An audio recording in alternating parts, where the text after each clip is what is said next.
This meeting is being recorded.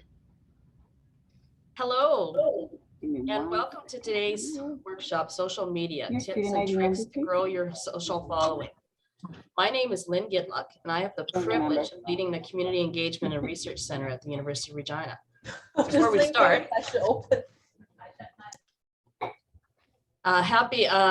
start, happy International Women's Day. I think we're hearing some feedback from people. So if we could have people put I didn't add that one. put yourself I'll on add it mute right if you away, don't mind. It's just that if people didn't specify that. Can I please have people put themselves on mute? Yeah, because my generic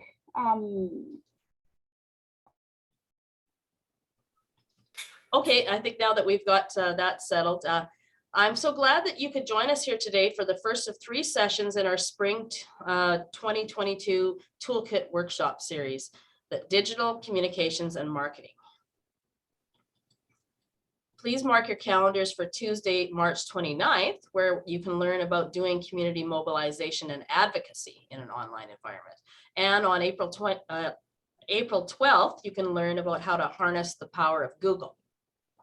When I'm done speaking, I'll put the registration links and descriptions of those workshops in the chat box. And if you're not already on our email list, but want to make sure you don't miss out on these and other professional development opportunities, just drop your name and email in the chat and I'll make sure to add you to the list. These workshops are brought to you by the South Saskatchewan Community Foundation and the University of Regina's Community Engagement and Research Center. Well, today's workshop is taking place online and we have people from across the province and I think even around Canada joining us today. The South Saskatchewan Community Foundation and the Community Engagement and Research Center have physical homes on the traditional territory of the Nahewa, Anishinaabeg, Nakota, Dakota, and Lakota First Nations and the homeland of the Métis. We recognize Treaty 4 signed in this territory and acknowledge the harms and mistakes of the past as we work for a better future through the work we do with communities. I think we have a couple of people from the South Saskatchewan Community Foundation joining us here today. I know for sure Karen Henders, who's Director of Community and Grant Stewardship, is here. And I think I saw that a couple of other people might also be here as well. Victor Roman, their Communications and Marketing Specialist, was signed up. Now, many of the people that join us for these workshops work for organizations that do not have a budget for professional development for their staff and volunteers. And my budget at the University of Regina is extremely limited. Like many of you, I feel like I'm in a perpetual fundraising or grant writing mode to be able to offer high quality programming like today's session. So Karen and Victor and others with South Saskatchewan Community Foundation, on behalf of the Community Engagement and Research Center's Board of Directors and the communities we serve through our programming, please know how much we appreciate all that you do through your work with the foundation and for your continued sponsorship of our Toolkit series. Now, if you work for a nonprofit organization in Regina or Southern Saskatchewan, you may want to join the South Saskatchewan Community Foundation's Vital Signs Community Network. The Vital Signs Community Network meets quarterly, I believe, and the meetings are a very low-key, fun way to meet other nonprofit leaders and learn from each other. If the pandemic has impacted your fundraising efforts, as I think it has many of our organizations, you may want to join them on Thursday afternoon this week for what I'm sure will be a great session about ways to diversify your revenue streams. Lisa Green from the Hospitals of Regina Foundation is going to lead a roundtable discussion on this topic. And I'll put an email address in the chat box so that you can contact the foundation staff to get a link to the Zoom session if you're interested in this. With no further ado, I'm now pleased to turn the floor over to Dani Anderson. Dani is Director of Accounts at Harvard Media. And I can only just say that Dani is so full of energy and creativity and of smarts about all things social media and digital advertising in this whole world. She and a couple of her colleagues did a workshop for us back in the spring of, I think it was either 2019 or 2018, in the pre-pandemic period when we actually had in-person workshops. We got such great feedback from the people who attended this session that we decided to ask her to come back. And So I'm delighted again to pass the floor over now to you, Dani, to share some of your ideas for how we can do a little bit better in this world. Like we were saying when we were talking earlier, that this is usually a side of the desk kind of thing that many of us do. So take it away, Dani. Perfect. Can everybody hear Bailey, me? come. Give me a thumbs up if you can hear me. Perfect. And you can all see my screen. Give me another thumbs up if you can see it. Beautiful. So I'll just give a quick reminder. If you can, please just mic or mute your mics so that we have no feedback from anyone. As I hear feedback. Yes, please mute your mics. No feedback anymore. Okay, great. Hi, as Lynn said, I'm Dani Anderson. I'm with Harvard Media. We are a digital marketing agency based out of Regina, Saskatchewan. However, we have a pretty large footprint across Saskatchewan and Alberta. We recently merged with our friends over at Harvard Broadcasting. So if you're familiar with Play 92.1, 104.9 The Wolf, and 620 CKRM, they are the radio stations that were part of Harvard Broadcasting and have now fallen under our full umbrella called Harvard Media. So we are now a full service digital marketing agency and broadcast company, which means our digital agency went from a team of about 35, there's about 35 of us now, to a team of over 200 across 2 provinces and 7 markets. So we provide digital marketing support in Regina, Saskatoon, Yorkton, as well as Calgary, Edmonton, Fort McMurray, and Red Deer. The nice thing about digital marketing is it knows no bounds. So we also have clients. We have 3 clients in California. We have run campaigns in multiple states across the US, but we've also run campaigns in Australia, as well as an automotive campaign in Singapore, which was pretty cool because the information we got from that type of campaign in that market was really interesting. With that being said, today we're talking about social media. And I'm not talking about ads or advertising on social. We are talking about posting organically. This is a pretty big topic. So we've worked it into being, this session being 101, meaning it's a basic understanding. So for some of you, this might be a really good refresher, but I am hoping throughout some of it, you will hear some tips and tricks that maybe you hadn't thought of or viewing it from a different viewpoint. Again, because social media is so vast, I can't really touch on every social platform out there. So this presentation is going to focus heavily on Facebook and Instagram, but a lot of what will be discussed here can be applied on multiple platforms. So just keep that in mind throughout. If you do have any questions, I don't have the chat open. I can't see it while I'm sharing my screen. So if you have questions, feel free to raise your hand because I should be able to hear that. And then you can unmute and ask a question. With that, let's get started. Oh, I did also want to mention, before my time in the agency, I spent a couple years working for a nonprofit in Regina. I was the marketing coordinator there, and I, as many of you do, I wear multiple hats. So I was in charge of promotions, things like that, but also social media.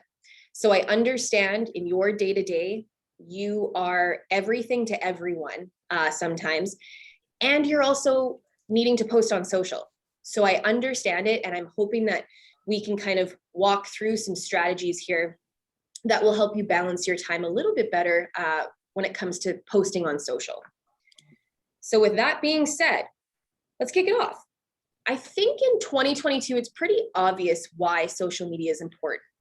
Other than everybody's there. But if we look at some stats, we, as an average consumer, check our phones 58 times a day. Our average user is on their phones 4 hours a day, which has officially surpassed the amount of time an average consumer watches TV. So you're actually on your phone now more than you are watching TV. And if you think about yourself in the evening, you might actually be watching TV, but also on your phone, which means dual screens. And you are probably paying more attention to your phone than you're willing to admit, when you're maybe watching your show or watching the news. What's actually surprising about this statistic is, for those of you who have Apple Watches, this does not include the amount of times you check your Apple Watch. This is strictly 58 times you check your actual mobile device. So if you do have an Apple Watch or some sort of device that gives you notifications on your wrist, that number is actually quite a bit higher, which is even more surprising. Within that time, a large chunk of your time on your phone is spent on social media. If we look at kind of 3 of the more popular platforms, the number one is still Facebook. So on average, people spend about 58 minutes a day on Facebook. Instagram's coming in a close second with 53 minutes on Instagram. And then you might be surprised by this third one, which is Snapchat. You're going, really? Like Snapchat's that popular? And it is, if you think about your kids or the younger demo, kind of in that high school age range, you may not be surprised to hear that they don't actually exchange phone numbers anymore if they meet each other. They exchange Snapchat handles and they communicate via Snapchat. So when you think about that platform now being used as a means of communication, it's no surprise that it's kind of moving up in the ranks of social platforms. Now, when we think about it from a business or nonprofit realm, 68% of consumers agree that social media enables them to interact with brands and organizations. Again, think about yourself as a consumer. You probably follow or interact with numerous organizations, whether it's companies, nonprofits, or other local businesses. 43% of consumers increased their social media use to discover new products in the last year. Again, thinking of yourself as a consumer, maybe you were watching the news and you saw a great news story about a new local nonprofit or corporation. You might go on social and immediately follow them so that you're now aware of what's going on. And then 78% of consumers are willing to buy from a company after having a positive experience with them on social. Now, when we talk about a positive experience, that doesn't necessarily mean that they've spoken to you as an organization on social. What that means is they've logged into they've landed on your Facebook, Instagram, Twitter, whatever platform it is. And after scrolling through your platform, they've decided it's been a positive experience, whether that's looking at your reviews or it is reading the comments of people or just generally looking at your posts.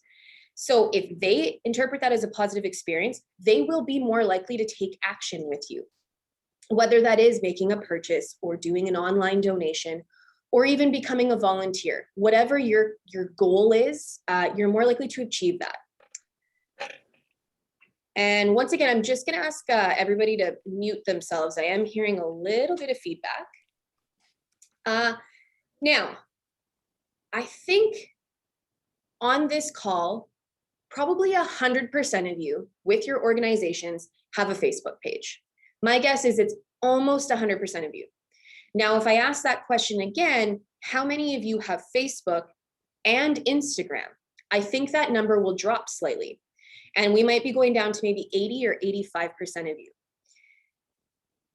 This year and going forward, if you only exist right now with your nonprofit or your organization on one platform, I encourage you to take the time this year and branch into another platform. And my suggestion would be Instagram. And if you are on Facebook and Instagram, I suggest to go to a third platform. Maybe it's Twitter, maybe it's TikTok. Right? Know your audience and launch on a new program or on a new platform, sorry. So with Instagram, if we talk about the importance of it, 90% of people on Instagram follow a business or organization. That's actually more than on Facebook, which shows you the importance of being there. 83% of people on Instagram use the platform to discover new products or services or organizations. And of that percentage of people, 87% took action, like making a purchase after seeing a product or any other goal or objective that you as a business have. They have taken action. So again, it's a powerful platform. And if you're not there, I encourage you to be there. I apologize because I believe the image is a little bit blurry, but 72% of companies use social media data to inform business decisions. That's showing the power of social media nowadays. And what's surprising is in this graphic here, you can actually see that the power of social media now outweighs market research. People are relying on social media to inform decisions more than market research, paid market research. And the best part is social media is free. So you're getting these analytics and data to make business decisions without paying for it, which is, as a nonprofit, a huge importance, right? If you can save money, you need to. So social media is the place to do it. So if you are ever in a meeting and you're humming and hawing about a new business decision or launching a new service or program within your organization, lean on social media to help inform those decisions. Use it as a form of market research. You can ask people things online. You can ask for people's opinions or feedback and use that to inform decisions being made within the organization. Now, I think it's pretty obvious why most of any business or any organization would use social, right? It's to increase sales or donations or whatever it is that you're asking for, right? It's to help increase your goal. But if you do social media right, it can be so much more than that for you. Now, in the nonprofit world, social media can be used to help tell your story. That's the biggest thing here, is if people believe in what you do and who you are, they're more likely to support you. You can use social to inspire action. So again, requesting volunteers, donations, whatever it might be. You can use social media to share your impact. That's huge. And I'm talking about bragging here. You need to brag on your socials. That's what it's for. People want to support you. They want to hear the good news. You can use social to build communities, engage with your audience, build relationships with individuals. You can strengthen your brand or your story.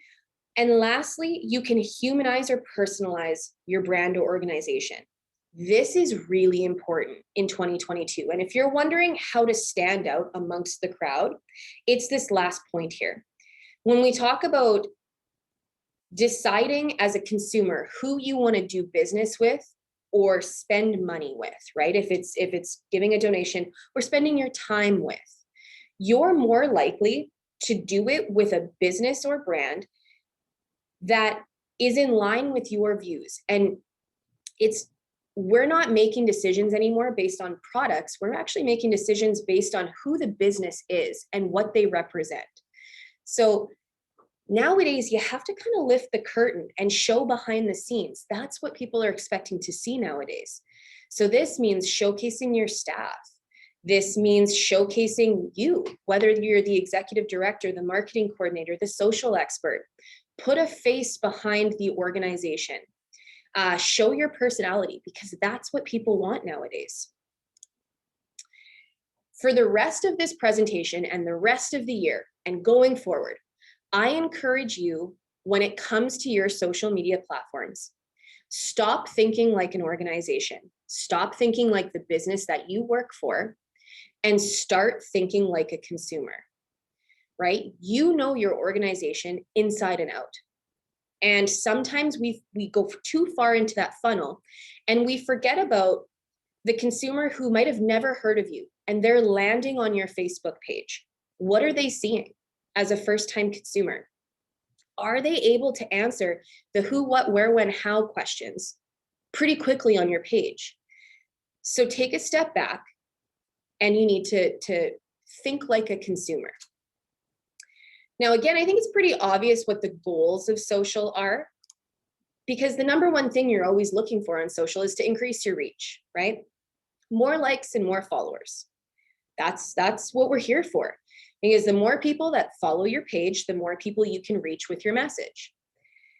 Now, you might be wondering, well, how do I do that? And that's what we're going to talk about today. But one of the most important things in social media is engagement. That is what's going to increase your reach. So when you think about engagement, it's likes, comments, and shares. So a like is good, right? That's not bad. A comment is great, but a share, that's golden. That's the key piece here that you're looking for. And all of these things that fall under engagement, likes, comments, and shares, will increase your reach. Because if you think about it this way, if I comment on the Humane Society's Facebook page, right? I comment on a post, it will show up in some of my friends' feeds that I commented. So I'm increasing the reach of the Humane Society. But if I, as a consumer, choose to share the content and post it permanently on my page, I'm increasing the reach even more for the Humane Society. So again, that's the goal here. And then reviews. It depends on kind of what type of organization you are, but reviews are really important. It is what people will use to determine if they want to do business with you. If they've never heard of you, it's a place where they will go to look at the legitimacy of you and see what people in the community have to say. So you want to encourage reviews. Those are important nowadays because people will make decisions based off of that. And again, all of these things increase your reach. At the end of the day, that's the number one goal. And we talk about the power of social media, right? One share is now viewed on 3 people's page. And if they share it, it's now, it just is the ripple effect. But what I encourage you to think about is that it always will start with your staff. If you can find ways to encourage your staff to engage with your content, you're increasing your reach immediately. Now, I'm not saying go change the letter of employment, offers for your employees that they have to engage X amount of times on content. I'm not saying force them. What I'm saying is find ways to engage them so that they want to share your content. And ways to do that would be to showcase your staff, right? If you have a product or service, instead of posting the product or service, get a staff member to highlight the product or service. Or do a series, we like to do them with lots of our clients, called Feature Friday or Meet the Team Monday. And every week you share someone new within the organization. Well, if that person's being highlighted or a recommendation of theirs is being shared, that's increasing the likelihood they're going to engage with it, if not share it on their pages. Their mom might comment, maybe their grandma's pretty proud. So again, find ways to engage. Another way to do that would be, if you run your social media, I know you are grasping for content at all times. What can I post next week? What's something new I can do? Well, why not open it up to your staff? Why not go buy a $10 Tim Hortons gift card and run a contest with your staff? The best idea for new social content will win this prize. Well, now you've increased engagement with your staff, and most likely whatever idea you pick, that staff member is going to be pretty proud, and they're probably going to engage with it when they see it online. So again, find ways to get your staff involved. And then when it comes to standing out amongst the crowd, everybody and their dog, and I said this in my intro, everybody and their dog has social. And I'm not kidding when I say people's dogs have Instagram pages now. And they have more followers than I do, some of them. They're popular. So how do you as an organization stand out, right? Everybody is online. How do you stand out amongst the crowd? And to be honest, it starts with the basics. You have to go back to the basics and work from there. So this screen is quite a lot of info. So feel free to take a picture, screenshot it. I can also send it out afterwards. At our agency, we like to do social audits.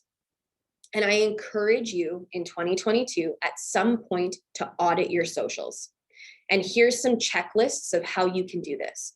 Now, you might be saying to me, Dani, I am so busy, I can barely keep up with posting. Now you want me to go through and do a full audit. I understand you're busy. So save this for a period of time when you're not busy. Or if that's never, which I know that's probably the case for some of you, again, pay a friend $20 to do this audit for you. It'll take them less than an hour. Pay someone else in the organization to do it quickly for you, because it's going to help you get an unbiased opinion of your information online. Now, I'm not going to go through this line item by line item, because if you take a picture or if you go through it, I think it's pretty self-explanatory, but I want to just highlight some things. So on Facebook, this one on the left here, this top section is auditing your page info and general appearance. So on Facebook, that About Us section, that needs to be fully filled out. You need to have your website in there, your contact information, your hours of operation. You need to have all of those things in there. Because again, think of it this way. If a consumer only finds you on Facebook and they never continue down the journey of going to your website or coming to your location, and the only time they interact with you is on Facebook, they need to be able to get all of the pieces of information that they could possibly need from that Facebook page. So you got to make sure it's all there. If you have special hours for holidays, you need to update those on Facebook, because people may be going in to check your hours on that platform only, and you want to make sure it's up to date. The second category here is page content. This is really important nowadays. If you aren't posting up to what a consumer considers their standard in 2022, they will unfollow you. And what I mean by that is, nowadays, you can't just post to post. You can't post blurry pictures or a stretched out image that's hard to read or see. People expect more from you. And if they don't enjoy your content, they will unfollow. And we don't want that. We want to increase followers, not decrease. So you need to look at what you're posting. And I encourage you to look at the quality of the posts over quantity. Okay, really focus on the quality of what you're doing and what you're saying. And then lastly, the amount that you're posting, this first bullet point here.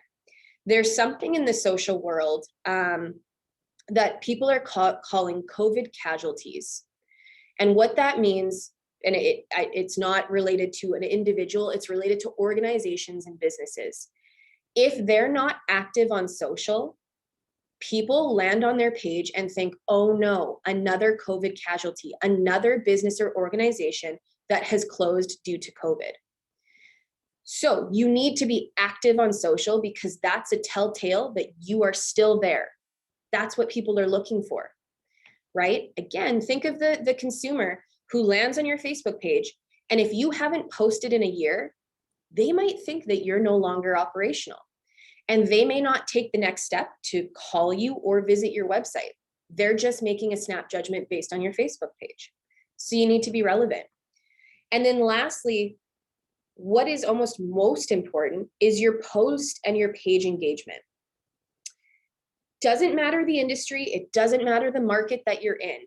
An average benchmark for post engagement is 1 to 2%.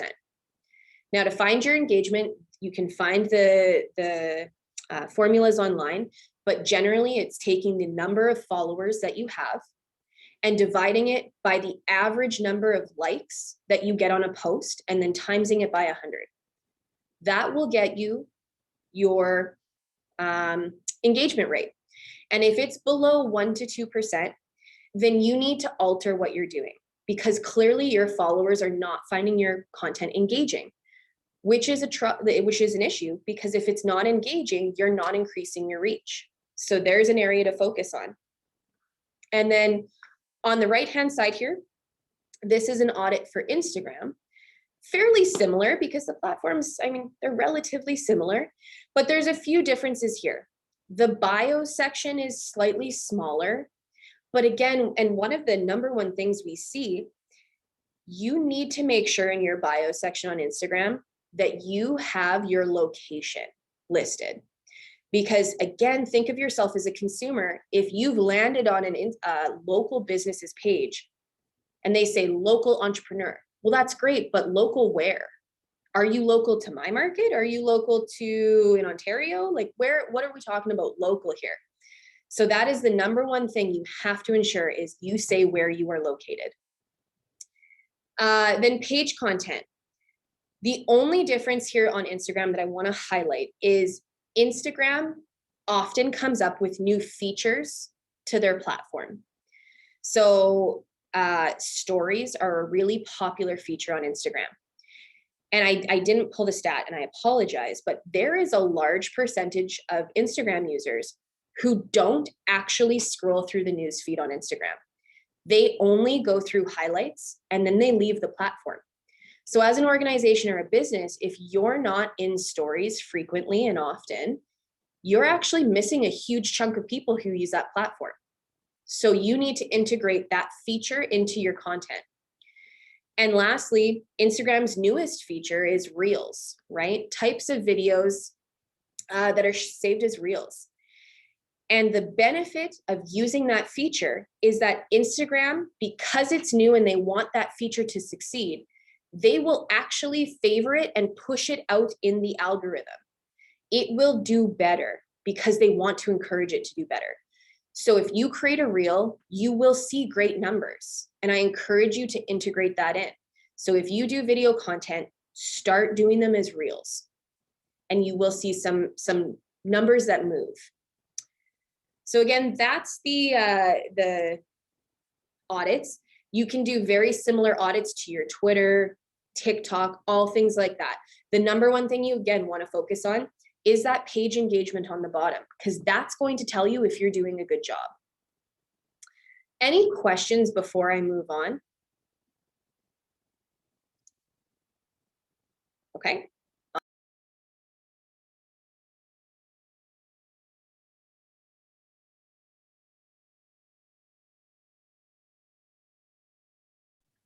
You muted yourself, Dani. All right, can you hear me now? Yes. Thank you. Before I start talking away, no one can hear me. So here's the real meat and potatoes of the presentation. Here's some tips and tricks, things you can do. And I hope you find some value in all of this. So tips and tricks. My goal in 2022, and I think it will apply to most of you, is this day and age, we got to work smarter, not harder, right? We have to, especially when it comes to social media, planning our content, when you wear multiple hats within your organization, is you have to figure out a way to do social right, because it's such an integral part of your business. So how do we do it smarter? The first thing you have to do is allocate the time. Social media can no longer be an afterthought, right? You can't go home after a long week and Saturday morning you wake up and you go, oh shoot, you know what? I didn't post this week on social. Well, that's okay. Next week I will post double the amount. That isn't okay anymore. So in order to effectively post on social, you have to allocate time. And here's what I suggest. Take a look at your calendar and block out time for yourself. For an example, let's say it's Mondays from 2 to 4. Maybe you're like, Dani, Mondays are my craziest day. You're nuts. Make it a Tuesday, make it a Wednesday. I don't care what day of the week it is, but block out in your calendar. Let's say it's Monday, 2 to 4. In that time, you cannot take a meeting. You cannot answer the phone. You cannot answer questions. That it's like you're in a meeting, but it's in a meeting with yourself in social media. And that is your time to make your plan and execute. If you do that, you will consistently find that you are spending the right amount of time. Now, next is in that time, you have to create a plan. You can no longer just go into a new week and post randomly whatever comes to mind in that moment. No, in social media, there's a very common practice now called creating a content calendar.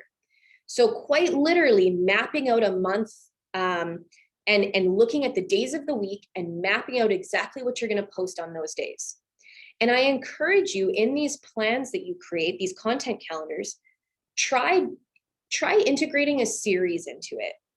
So we talked about it a little bit earlier, but maybe it's Meet the Team Monday, Feel Good Friday, Throwback Thursday. You see these constantly. And the reason you see them is that they work. It helps you be consistent and it helps you plan out content knowing what's going to come. So if you want to highlight all of your staff on a Meet the Team Monday, well, it's pretty obvious now. You've got the next, let's say you have 5 employees, the next 5 Mondays planned out. You just have to get the content.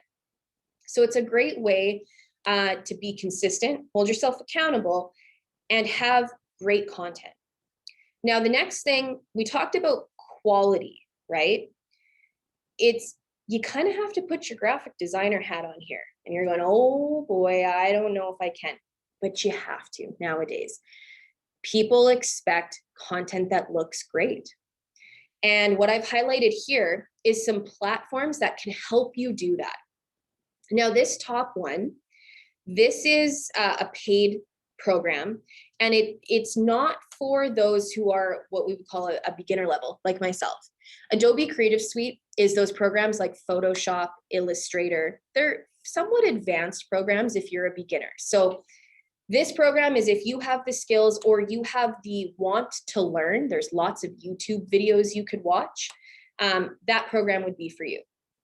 Now, if you are more of a basic graphic person like myself, I strongly suggest Canva. If you don't have it, you've never heard of it, I encourage you to bookmark it now. Canva.com, there is a free version, and free is sufficient. You don't need the paid version. The greatest thing about Canva is they have thousands of templates that are already sized for what you need. So you could look up Facebook posts, you could look up Instagram stories, and it will have templates of graphics sized for those features, those platforms. And then what's even better is they will have thousands of templates to choose from, and all you have to do is change the writing in the image. You can even change the colors to match the branding of your organization. So if you have not yet, check out Canva. Pixel Cut is another really great one. And then for those of you that are integrating video into your content, InShot and KindMaster are really great programs. Our team uses them internally to edit videos and create video content. So these are some really, really great tools. Again, if you haven't used Canva, I highly encourage you to try it. Now, these three first points, these are great, but if you don't take the time to schedule it and actually put it out into the world, what's the point, right? You need to put it out there. So in the back end of Facebook, you can actually schedule posts. And if your Instagram is linked to your Facebook, which it should be, if it isn't, you can actually schedule for Instagram as well. You just check a little box and it'll post it out onto the world on Instagram. So I encourage you to schedule ahead, because that's a way to encourage and ensure that your posts are going to see the light of day. Now, the only thing I just have some caution about with scheduling ahead is be aware of what you're scheduling. I wouldn't suggest scheduling a year in advance, because a lot of things change in a year. I would suggest scheduling a week ahead, sometimes a couple weeks and even a month. But please be aware of what you have scheduled in the world. And the reason I say that is sometimes what you have scheduled just doesn't jive with what's going on in the world. COVID shutting down the world, that's a great example. In 2020, when the government said, everybody stay home, 2 weeks, everything is shut down. Please, limit what you're doing. Businesses are shutting their doors.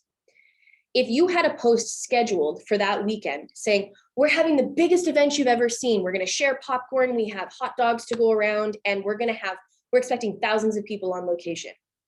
Well, that doesn't really work with what's happening in the world. So just pay attention to what you're posting. And then lastly is stay active. And I'm not talking about, going to the gym. I'm talking about staying active on social. You can no longer just post something and then never look at it again. You have to put in some time, and it can be 2 minutes a day, where you go in once a day and you quickly look at what you've posted and see if there's people who have interacted or who have they've commented. They deserve your attention, because if a consumer is commenting on a post, they're not doing it just for the fun of it. They're doing it because they're looking for a response. They're looking for some sort of engagement. If they ask a question, they expect a response. So I encourage you just once a day, take 2 minutes, check over what you've posted and respond to people. You don't even always have to comment back. You can just like their comment. And it shows that you as an organization are active on social, and people love that. Now, when it comes to actually posting, so creating a post, here's some best practices. And I'm going to say this, and I'm going to almost beg of you. In 2022, please, please, please, please, no longer post on Facebook with no images. Please do not post text-only posts. And there's two reasons for that. The first is consumers are lazy. And it's pretty abrupt, but it's true. Consumers don't want to read a novel. And if there is no visual element to stop them scrolling and catch their eye, they probably won't stop. They will get intimidated by what is written there, and they will not read it.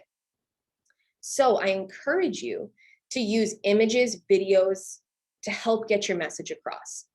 The second reason for not doing text-only posts is that Facebook, Instagram, all of the social media platforms are visual-first platforms. And you will be treated better in the algorithm if you put a visual component with your post. Facebook will actually penalize you for not including imagery, and they will not push it out as far in the algorithm. So what you might be saying is, Dani, I just sometimes need to post a quick post. I need to take 2 seconds and post that we're closing early today, right? Maybe it's you're having a staff function or whatever it might be, you're closing early. And you're like, I don't have time to sit down and make a pretty graphic on Canva and post this on Facebook. I understand that. So instead, post a GIF. And if you're not familiar with what a GIF is, it's this guy right here. Facebook has them already in the platform. So if you're typing, hey folks, we're closing early today, staff function, we'll be shutting our doors at 4 today instead of 5. You can click on GIFs and find a GIF that goes with it. Maybe it's someone giving a thumbs up like this guy, or it's closing a door or something. It's some sort of visual element that helps get your message across. So I encourage you to use them if you haven't already. And then lastly on this page, what you'll see here is the use of emojis. If you aren't using them, you need to. The reason for it is a business or an organization needs to speak like consumers speak. Think about how you text your spouse or your kids, or heck, I mean, we even use it in business emails now. Sometimes people will use emojis. So your social media platforms need to speak like consumers do. Emojis do a lot of things. They help showcase the tone in which your post is trying to be, right? If it's something exciting, use the celebrate emojis, use a siren. If it's more of a serious note, use an emoji to help get that tone across. But the other great thing about emojis is they help break up text. I'm not saying you can't write a bit of text if what you have to say is quite long, but then use emojis to break that up. It maybe put some bullet points in your copy and use an emoji as a bullet point. This will help make it easier to digest and less intimidating to a consumer. So speak like consumers speak, and I encourage you to use emojis. They will help you. Now, again, this is a fairly large slide, so I encourage you to take a picture, or I can send this out after. But these are the types of shareable content. And again, I encourage you to stop thinking like your organization and think like a consumer. If I'm posting something, is this content shareable? Would someone want to share this? If the answer is no, then you need to rethink what you're posting, or at least how you're delivering it, right? To be engaging, you need to ask someone something, don't tell them something. So any one of these, the next time you go to post something, see if you can make it fall within one of these 10 categories. And then if, let's say, you're celebrating something, right? Maybe you received a really large donation from an organization, or maybe one of your staff members or volunteers just graduated from the university. Celebrate that. It doesn't have to be business all the time. If you mix in these other types of content, you will increase your engagement because you're giving people a variety, right? So again, if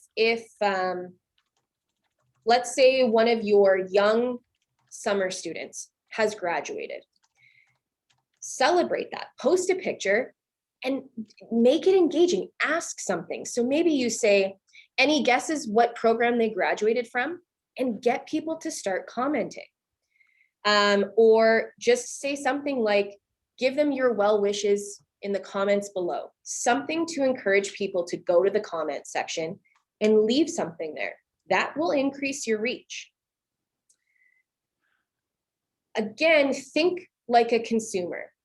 If you all day, every day are asking for donations, and I as a consumer took action and I gave you a donation, I don't want to continue seeing requests for donation because I've fulfilled the action that you are asking of. So now I'm going to start ignoring those posts where you're asking for donations because I've done that. So what you need to do is switch up the types of content that you're doing to be relevant to everyone. So, you know, if donations is what you're looking for, maybe once a week have a type of post where you have a call to action for that. But then put in other types of information. Maybe once a week, you're going to make a post where you're going to educate people. So if you are an organization within, you know, if you're Carmichael and it's within the homeless community, maybe educate your followers with a statistic about that industry. That is shareable content because if you teach me something, I'm more likely to share it because I want to teach my friends that same thing. So change it up. It's also okay to stay up to date with current events. So something that was just happening in the world, the Olympics. If you as an organization want to celebrate someone from your community who got a gold medal at the Olympics, do that. It doesn't have to be business all the time. Switch it up. You can also make them laugh. You see it all the time. Businesses post memes or things that are just highly relatable, right?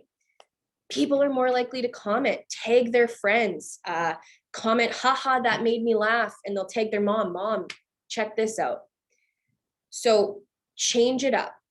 Change the type of posting that you're doing.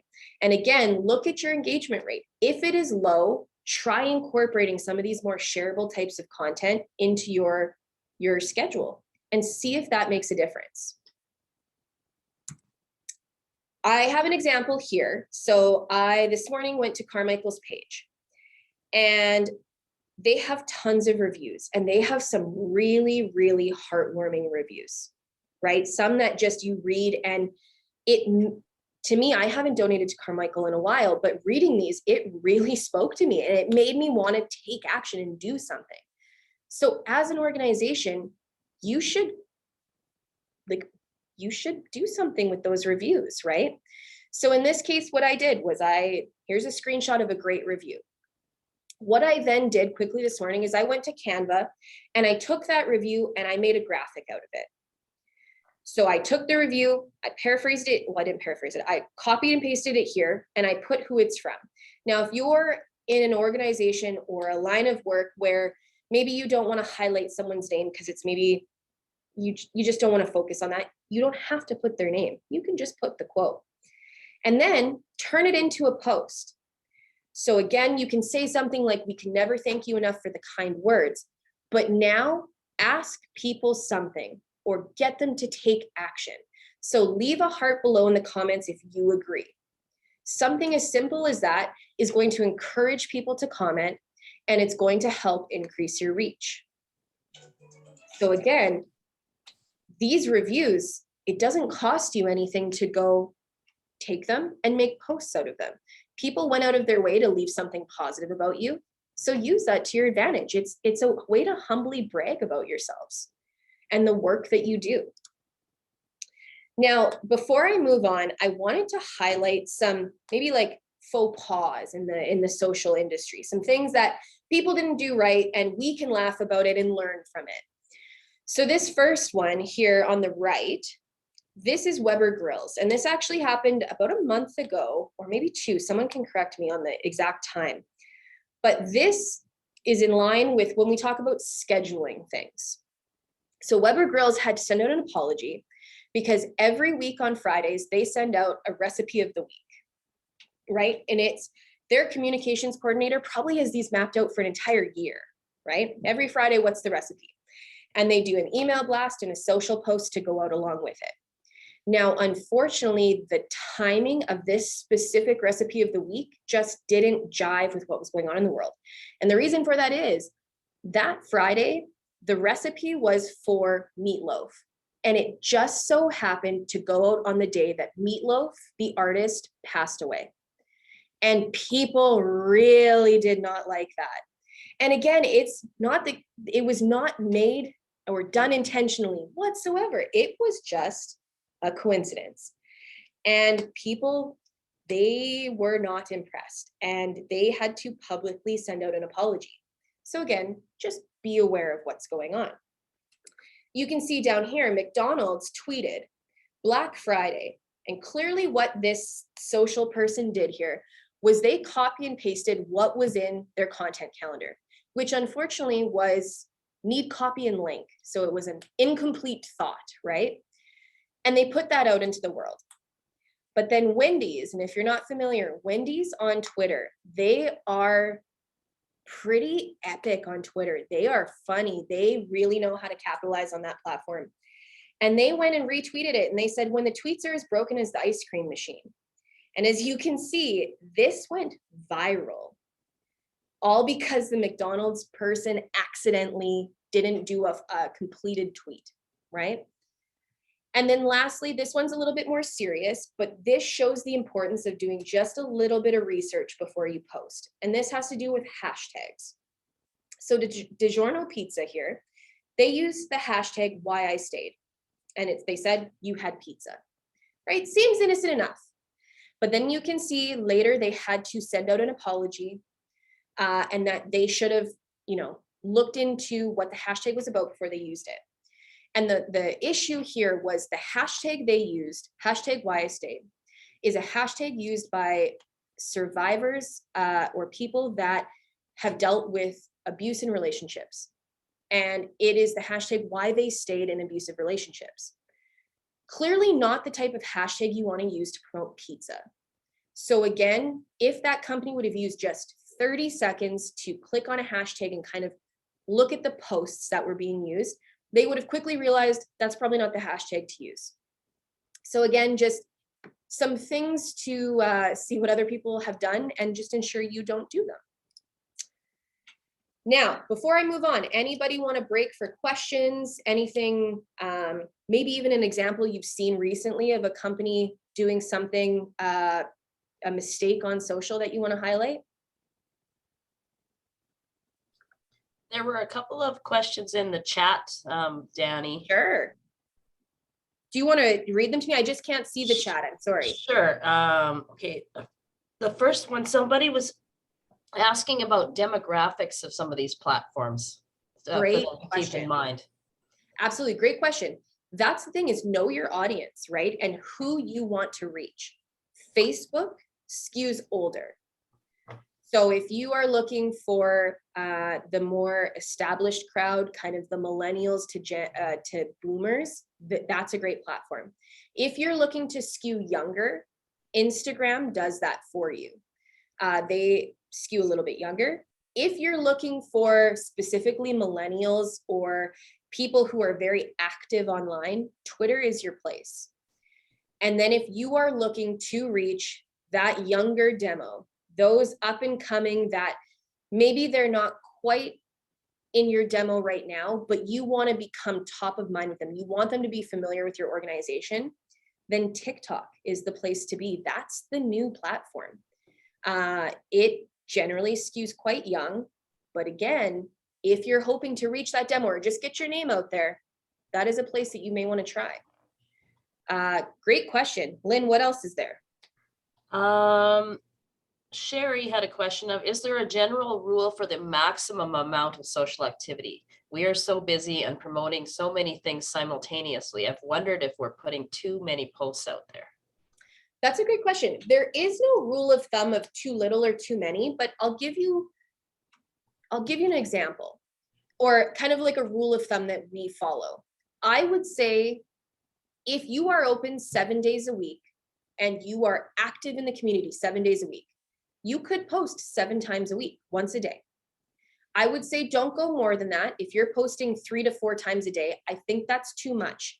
And you are going to start to lose, you're going to have people who start to kind of almost ignore you because they're too used to seeing you in their feeds.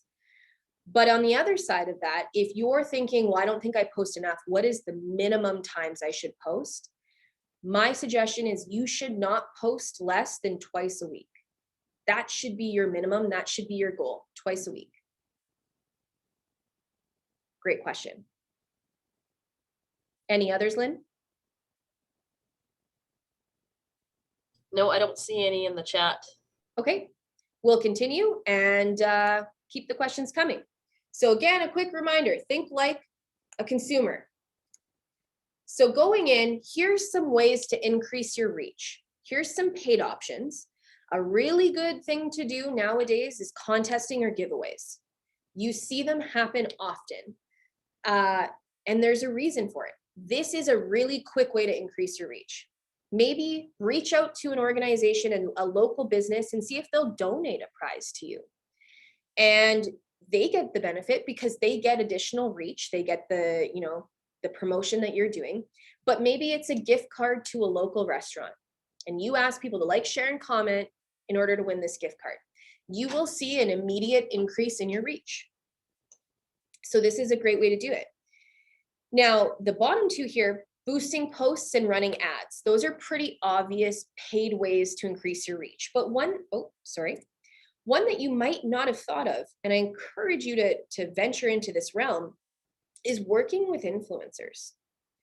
And you might say, well, Dani, I can't afford to pay thousands of dollars to someone to promote my brand, but you don't have to. There are influencers that will work within any budget based on the amount of followers they have. So if you reach out to a micro influencer, someone who has a smaller following, that might fall within your budget. Or maybe an influencer wants to do a partnership for free because they truly believe in your organization and what you're doing. So I encourage you to find people in the community that have larger followings and work closely with them. The benefit of working with an influencer is you're reaching an audience that may have never heard of you. They follow this person, they don't follow you. But also they follow that influencer because they trust them. There's a level of trust there. And if they promote you, their followers will be more likely to follow and engage with you because there's that initial trust that's been built. So there's some paid ones, but I know you're all probably here wondering, what can we do for free? Because free is the word of the day. That's what we like. So here's some things that you can do. If you were to ask any successful business or individual who has a lot of followers on Facebook, how the heck did you get that many followers? What did you do to be so successful on social? The number one thing they are always going to tell you is that they posted often and consistently. Okay, so this goes back to that point of creating content, mapping out your calendar, and posting often. Now, be careful here. Don't just post to post. It has to be quality content. So if that means to kind of get your footing underneath you and start with twice a week and be consistent and do it well. Don't miss those 2 days a week. And then maybe once you kind of find your groove and that becomes fairly easy for you, add in another day. Add in a fourth day and just be consistent. Show up in people's feeds because you remain top of mind. Be on multiple platforms. We talked about this earlier. If you're only on Facebook, try Instagram. If you're on both of those, maybe try TikTok this year. Give it a go, right? What's the harm? If it's not the platform for you, it's not the platform for you, but it's not going to hurt you by trying it. And then post correctly for the platform. This is really important. If you schedule something on Facebook and you check the little box that's also going to schedule on Instagram, You have to make sure that what you've posted is correct for that platform. An example of that is if you post on Facebook and you say, to learn more, visit our website, and you provide the link to your website. It's a really good idea for a Facebook post, but that doesn't work on Instagram because you can't have clickable links in Instagram. So instead, you need to alter your copy for Instagram to say something like, if you'd like to learn more, visit the link in our bio, and change that link for that extended period of time for that post. Or maybe on Instagram, you're mentioning other brands, right? That's another point down here. You're mentioning other brands, you're doing shout outs, and you use the @ symbol and you tag someone on Instagram. That isn't going to apply over on Facebook unless you manually go in and do it. So ensure that you're doing those little things. Posting at the right times, we're going to talk about that in a second, so I'm not going to highlight that. Mentioning other brands, like I just said.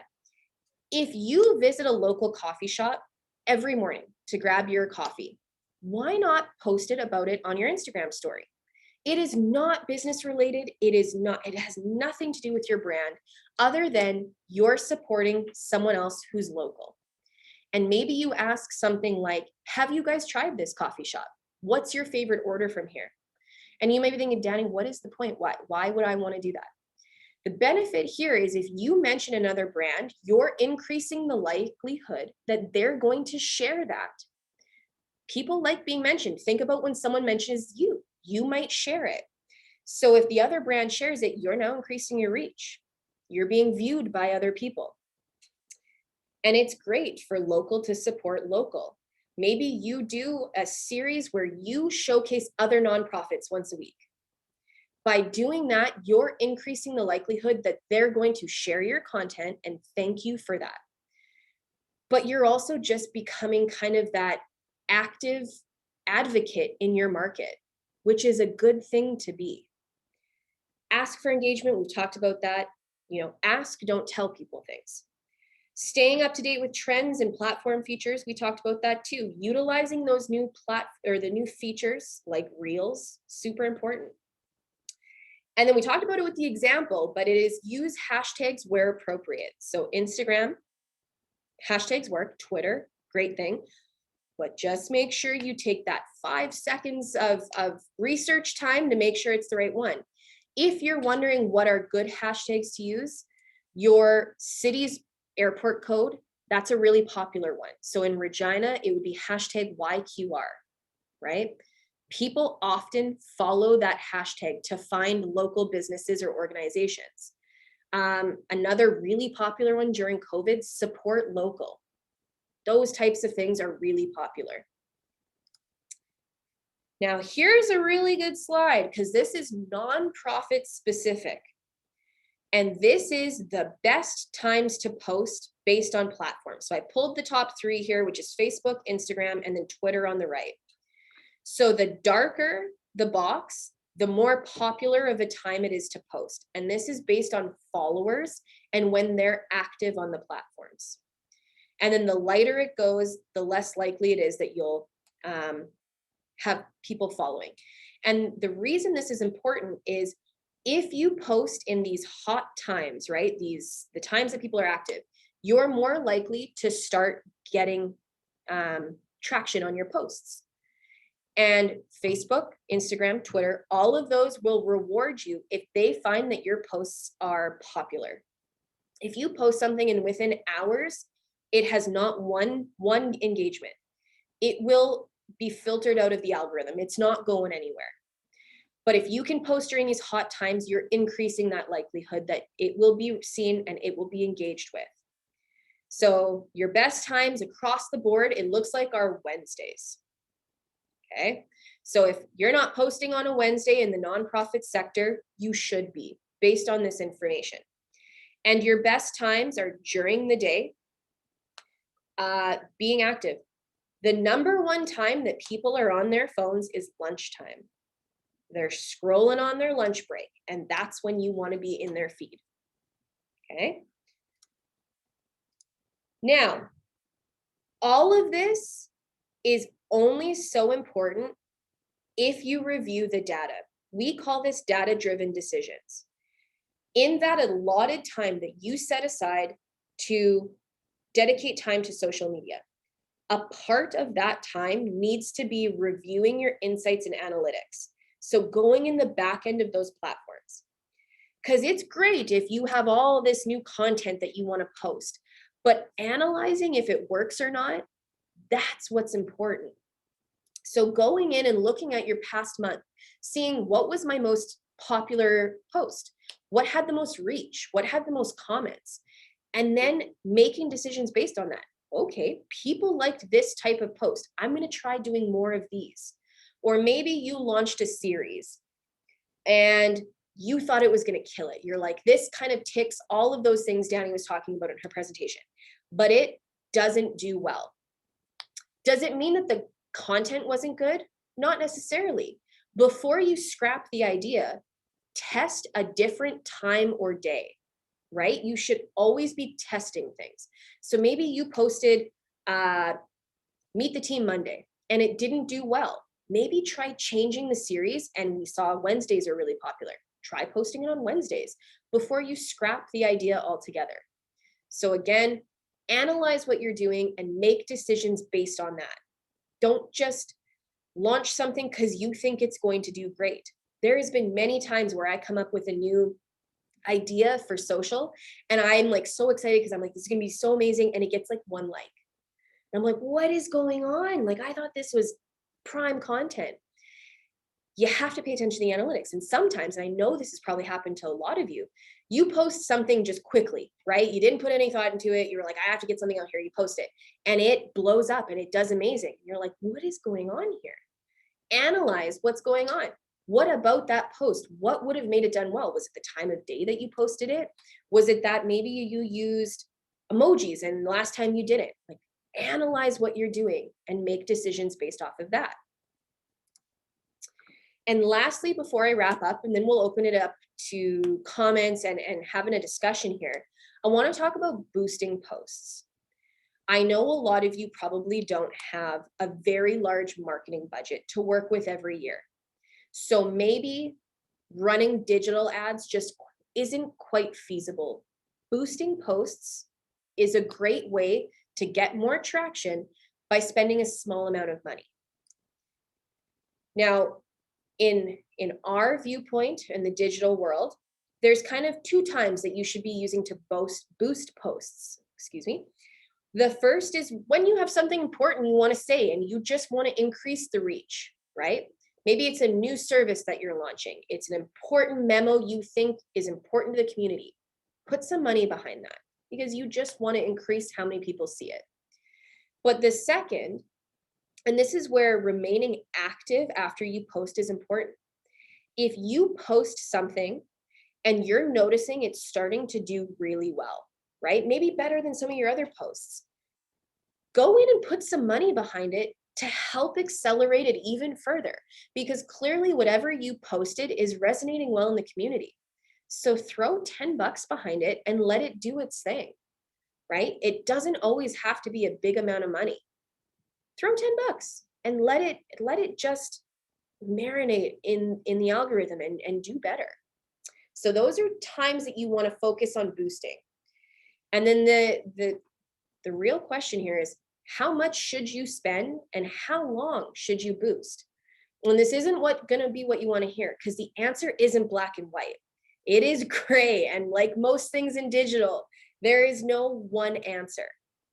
And what I mean by that is you have to think about what it is that your message is, right? What is the post?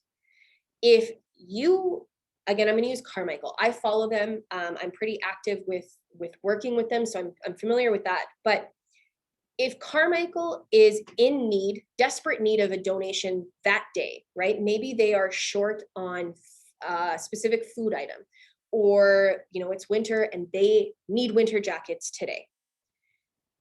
Put that in a post and boost it for the day, because it is a quick message that you want to put eyes behind. The minimum you should spend in a day would be $10. That's not going to garner a ton of eyes, but it's going to help give you a little bit of a lift. If this message is really important to Carmichael, they should invest a little bit more. maybe $20, $30 for the day.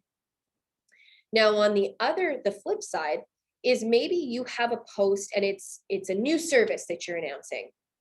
Well, that can live longer in the world. So boost it for 5 days and put some more money behind it. Again, I have a range here between 50 to 100. And you're going, well, that's a pretty big range. And I understand that 50 would be the minimum I'm telling you to spend over 5 days. 100 is, to be honest, that would be the maximum I'm telling you to spend. And here's the reason. If you're spending more than $100 on an individual boosted post, you're dipping your toes into the realm of you should just run a Facebook ad, right? You should just invest that money in an actual ad. And here's the difference. A boost is just quite that. It's going to boost your results. But if you invest, and our suggestion is about $150 minimum to run an ad on Facebook for the month. I'm talking 30 days here. You have more options for targeting and it will do better. You will get better results if you run it as an ad. So again, boosting, think of it as it's like that little boost, a little bit of help, and it's the smaller spend. An ad is when you're really going to invest, you're going to push it hard. So if you've been working on an initiative and it's a big, big deal, right? And you want to invest some money in it, my suggestion would be to run it as an ad versus boosting it. Okay. Now that post, that example that I showed you earlier with Carmichael, where we took a quote of someone's review and we made it into a post. If Carmichael posted that and they noticed it was getting a lot of traction and people really it resonated in the market, that's a post you could boost. Now I would suggest boosting it on the lower end, maybe put $10 behind it and just let it do a little bit better. That's, again, it's not exactly what you want to hear. It's not the definite answer, but I hope this gives you a little bit of a range. And just with the understanding that the more you spend, the more you're dipping into that advertising realm instead of boosting. That's all I have. I want to end, I wanted to end at 11:15. It's 11:14, perfect timing. I would like to open it up to questions. And I'm going to stop sharing my screen here so that I can actually see the chat and I can answer some questions in there. So does anybody have any questions that they would like to unmute and ask while I quickly read through the chat and see if I have anything in here? Hello, this is Susan from the Regina Music Festival Association. We run a festival once a year. Yep. So you have to think about this as a seasonal business, you know, okay, like the ice cream shop at Regina Beach or something. Yep. So what can we do to sort of build momentum up to the festival and then not lose touch, but not have the same level of effort for the rest of the year? Or should we just have a standard level of activity throughout the year? That's a great question. So I would have some sort of advertising plan leading up to the festival. So whether that's 3 months out is when you start selling tickets. That's when I would invest in boosting posts or running an ad. Tickets now available, or anyone else excited for what's to come, and maybe you secured the date. After the event, I would also potentially invest some money in a survey or requesting feedback, right? Because that's great data utilizing social to help make business decisions for the next year. And then in your kind of off season, I would be posting still regularly. You want to remain top of mind. You don't want to disappear. And throughout that, if you notice a post here or there doing relatively okay, boost it. And maybe plan it out that when you hit your halfway point in the year, and in exactly 100 days, the festival will happen. Make a post and boost it. 100 days till festival kickoff. Who else is excited? And just periodically throughout the year, I would invest very little, like small boosting, but stay active on social.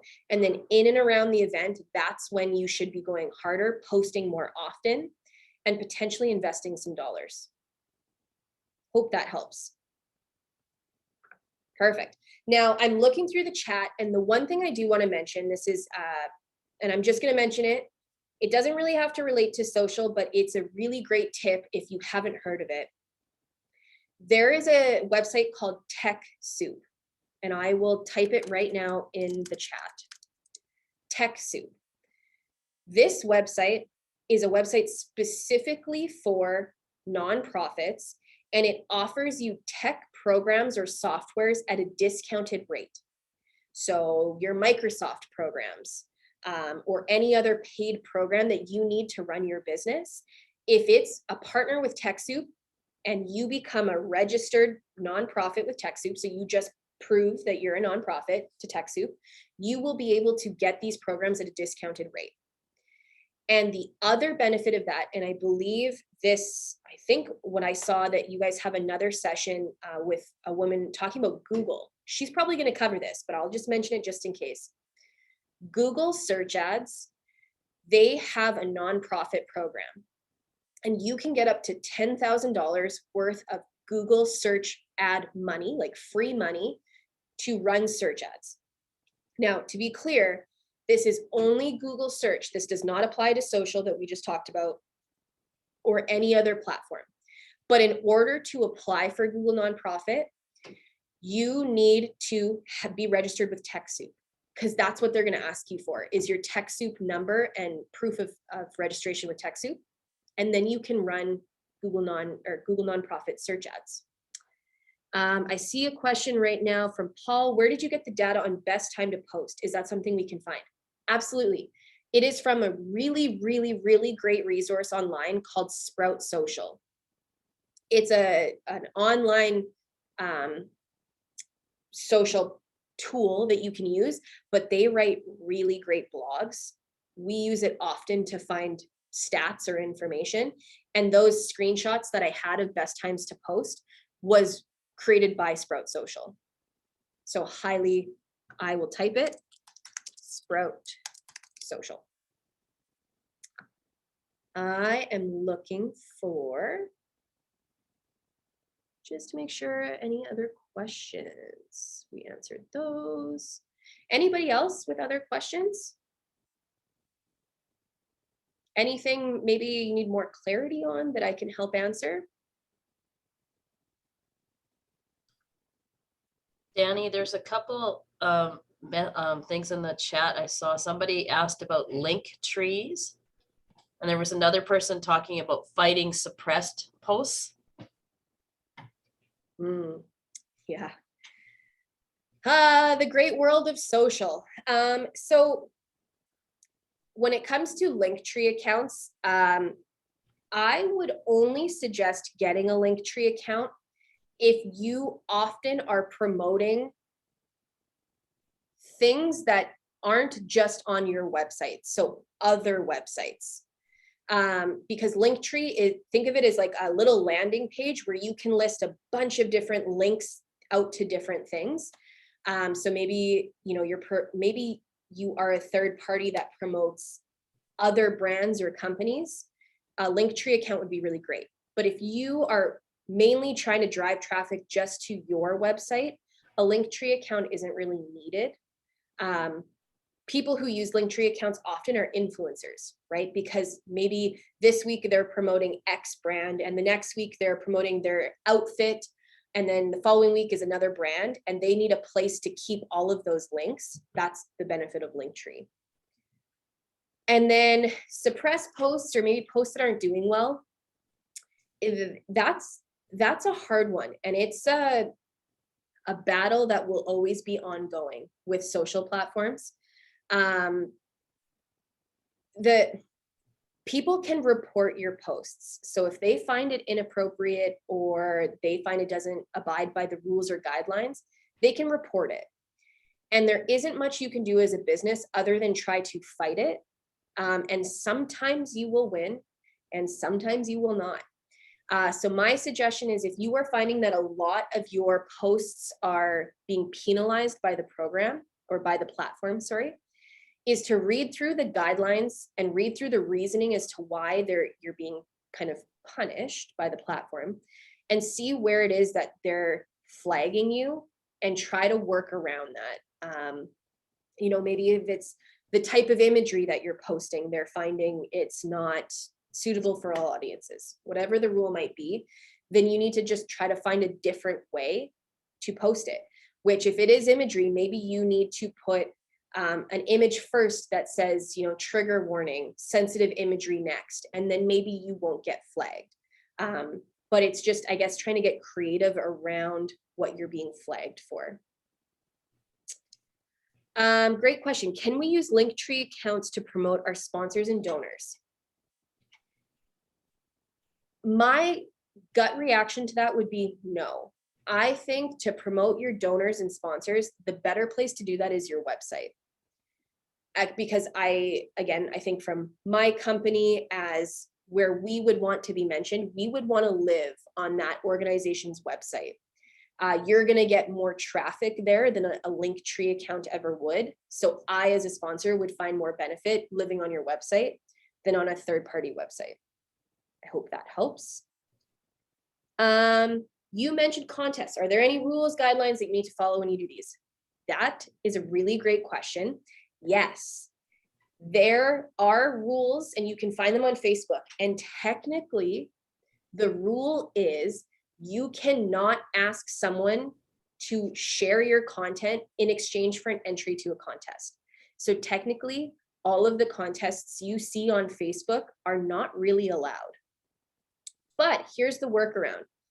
Facebook has billions of accounts. They can't monitor all of them. So you can usually sneak by, and by usually, I mean like 10 out of 10 times you can sneak by if you're a smaller organization and run a contest. If you really want to follow the rules, then you cannot ask someone to share the content. You can only ask them to, you know, you can take them offline onto your website to enter. That's a way to stay within the rules. But to be honest, run contests while you can. Do it while you can. It is going to help you.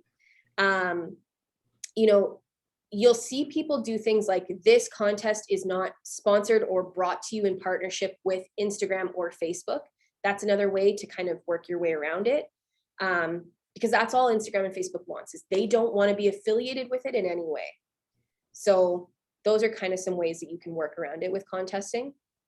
But if you legitimately want to 100% abide by the rules, which not most people don't, but if you do, then the way that you can work around it is instead of asking people to share or do all of that on social, you can ask people to go to your website and run your contest on your website.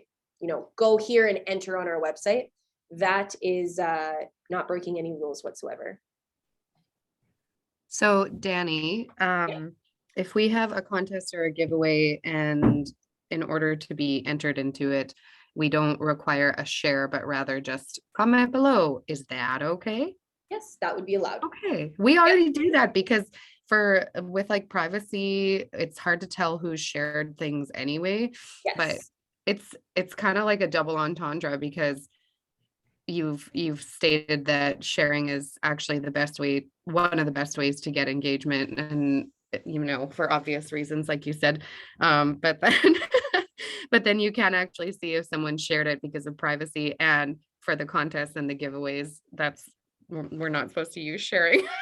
Yes, exactly. Like if you were to follow the rules exactly, the reason you can't ask someone to share it is that you can't force someone to put content on their page. That's like Facebook and Instagram's kind of rule. But the privacy thing is an issue with sharing. But what you can do on Instagram, if you ran a contest on Instagram, and you'll see a lot of companies do this, is they'll say, share this post to your stories and mention us or tag us. And that will send you a notification that someone has actually done that step. And then you could enter them into the draw that way. But again, technically, you can't ask them to do that, but you see everybody do it because you're probably never going to get flagged. But yeah, if you want to 100% follow the rules, don't ask them to do that.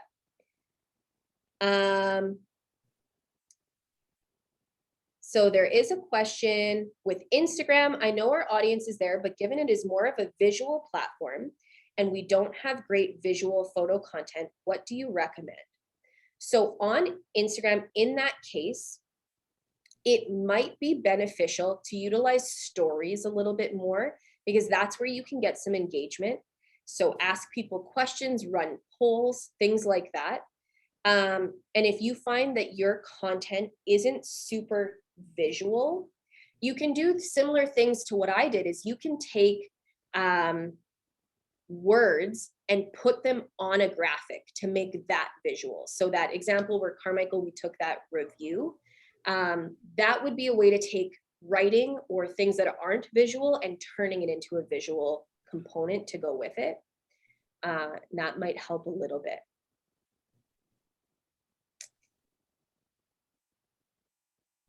Perfect.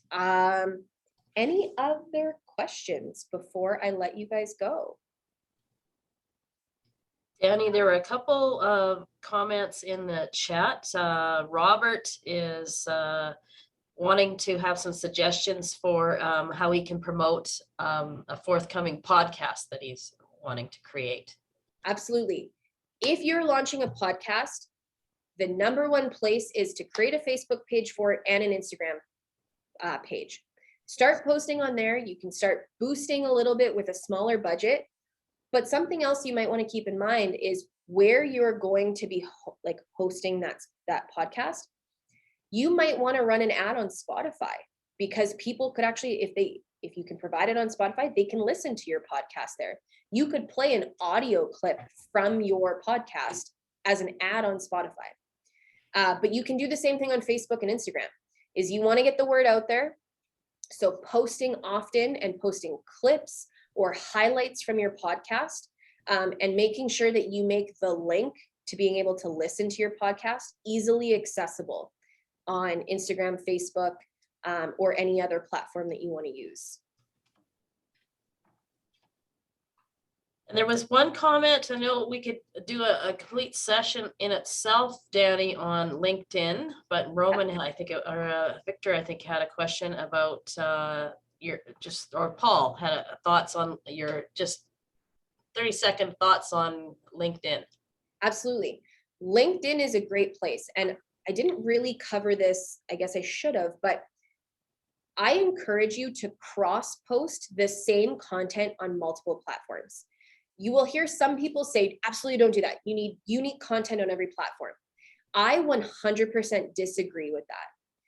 I think as long as you are posting according to what works on that platform, you absolutely can cross-post. So if you are doing, for the sake of the example, meet the team Monday, you can post a nice, big, long, descriptive Facebook post about that individual. On Twitter, you need a easy, digestible, less words type of thing. So maybe you cut out a couple paragraphs and you make a nice, short and concise thing on Twitter. And then you're posting it on Instagram and you're adjusting it if need be on that platform. And then should you post on LinkedIn the same content? Absolutely. And the reason for that is who follows you on LinkedIn might not follow you on Facebook or Instagram, and vice versa, right? You might have a completely unique audience on different platforms. So by posting the same content, you're increasing the reach with that message. And then on LinkedIn, knowing that your audience is more so business professionals. So if you are looking for donations or support, or maybe you're looking for people to be on your board of directors, LinkedIn is a great place to put that type of message over maybe if you have a Snapchat account, right? Because your demo is different. So again, think of who's on those platforms and what the message should be there. But yes, I think LinkedIn is a great place. The only time I have hesitations with LinkedIn is advertising on that platform, because it is quite expensive and you just don't see as great of a return as you would on Facebook or Instagram. So that would be my only hesitation there. I am going slightly over, but there was a really good, and it's not a question, but it's a comment from Sherry. For folks who don't have the budget for copyright images, here are a few websites for free high quality images. Pixabay.com, Pexels.com, and Unsplash.com are really great for getting visuals that aren't yours, but that you are allowed to use. And then of course, Shutterstock is a paid version of that. All right. I am now 2 minutes over, so I will stop talking. Lynn, I can send you this presentation if you would like to send it out after to anyone who needs it. But I will stop talking now. Well, fantastic, Dani. I think I can speak on behalf of everybody that took part today, that this was a fantastic presentation. We're all gonna leave with a few tips and tools to kind of really get started and get excited about kind of doing this work. And so really, we appreciate your time and look forward to make sure you sign up for the next session. I will be sending out an email with the link to the recording, and which you can share with colleagues that weren't able to attend. And I'll also include Dani's slide deck in that email as well as a registration link for the next session. So with that, I'm gonna bid you adieu and wish you all a really great International Women's Day, and take care. Bye, everybody.